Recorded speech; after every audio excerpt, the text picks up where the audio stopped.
আর বক্তাকে হাত পা বেঁধে বক্তৃতা দেওয়া, হুজুর এটা বলবেন না, এটা বলবেন না, এটা বলবেন না, এখন সময় ভালো। হুজুর কি হুজুরের বাপের কথা বলবে না? কোথা থেকে বলবে? কোরআন থেকে। কোথা থেকে বলবে? কোরআন থেকে বলবে।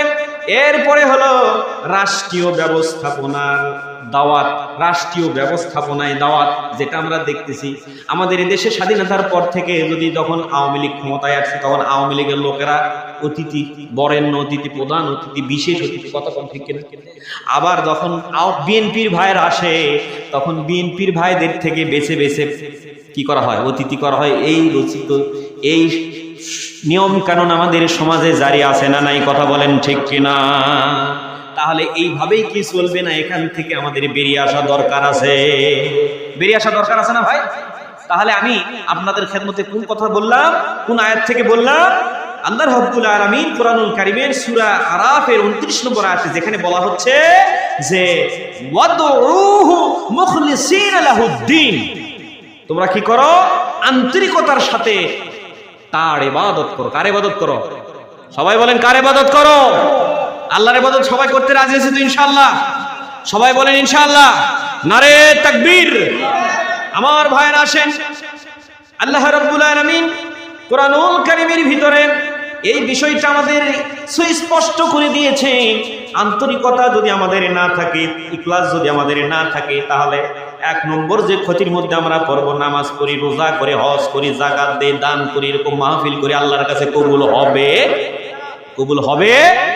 দুই নম্বর হলো এই ইখলাসের একনিষ্ঠতার গুরুত্ব হলো দুই নম্বর। আল্লাহ রাসূল সাল্লাল্লাহু আলাইহি সাল্লাম আমাদেরকে বিভিন্ন হাদিসের মাধ্যমে শিক্ষা দিয়েছেন ইবাদত কবুলের জন্য ইখলাসের প্রয়োজন।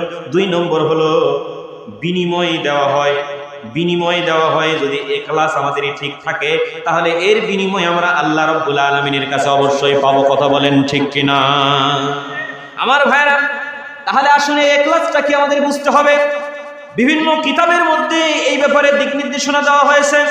আল ইখলাস, আল ইখলাসি আইয়াকসুদা বিল আমালি ওয়াজহাল্লাহি ওয়া রিদাহু ফাকাদ্দু।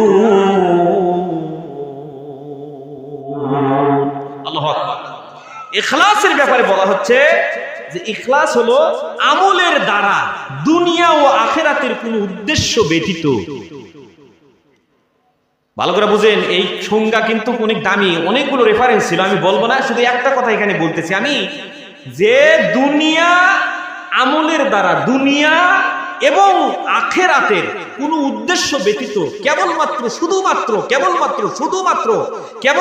শুধুমাত্র আল্লাহর সন্তুষ্টি অর্জন, ওয়ারিদাহু ফাকাদ্দুন, আল্লাহর সন্তুষ্টি অর্জন, এর মধ্যে যদি ভকিচকি থাকে, আপনি যদি বলেন যে আল্লাহ তোমার ইবাদত করতেছে, আমি কবর আযাব থেকে মাফ চাই, জাহান্নাম থেকে মাফ চাই, জান্নাত চাই,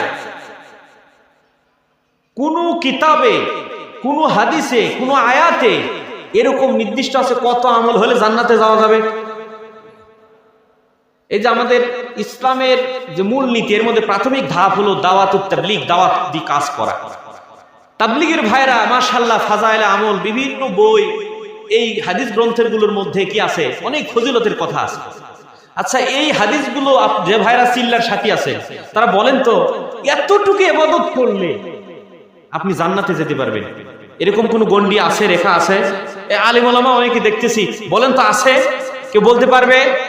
তাহলে মূল বিষয় হলো ওই জাহান্নাম, হাসরের ময়দান, ফুল সিরাত, নবীর শাফায়াত নসিব এবং এই কষ্টের জীবন থেকে হেফাজতের জন্য মূলত আল্লাহ রাসূলের সন্তুষ্ট দরকার আছে। কথা বলেন ঠিক কিনা? যদি আল্লাহর সন্তুষ্ট আপনি অর্জন না করতে পারেন, তাহলে আপনি আপনার আমার এই ইবাদত, বন্দেগী, হজ, যাকাত, নামাজ, রোজা, সমাজনীতি, অর্থনীতি, চাকরি নীতি, রাজনীতি, এইগুলো সব বৃথা যাবে। তা আমরা কি বৃথা দিতে দিব, না আল্লাহর সন্তুষ্ট অর্জনের জন্য অগ্রগামী হব? সবাই রাজি আছে তো ইনশাআল্লাহ? তো আজকের আলোচনা এই বিষয়ে করব বলুন ইনশাআল্লাহ। আমার ভাইরা, আল্লাহ রাব্বুল আলামিন এর হাবিব কোরআনুল কারীমের ভিতরে আল্লাহ তাআলা তার রাসূলকে জানায় দিচ্ছেন, কুল ইন্নী উমিরতু আন আ'বুদাল্লাহা মুখলিসান লাহুদ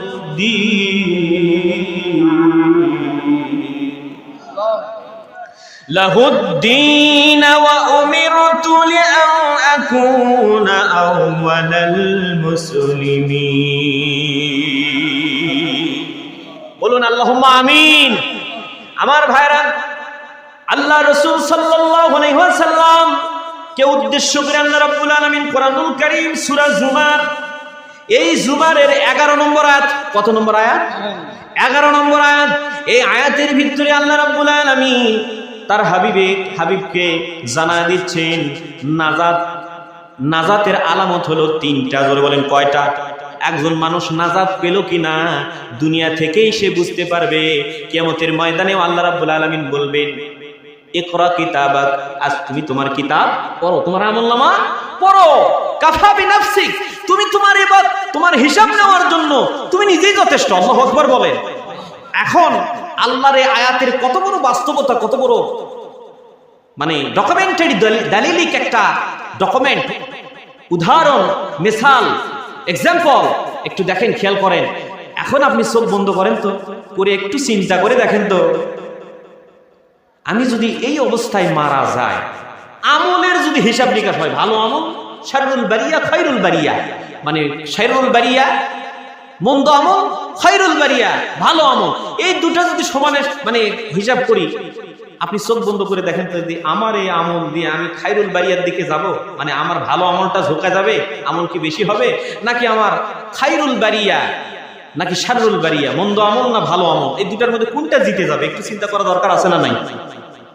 এই চিন্তাটা যদি আমাদের মধ্যে, এই জাতির মধ্যে থাকতো, তাহলে কখনো কোনো অবস্থাতেই কোরআনের নিবন্ধন বাতিল হতো না। কথা বলেন ঠিক কিনা?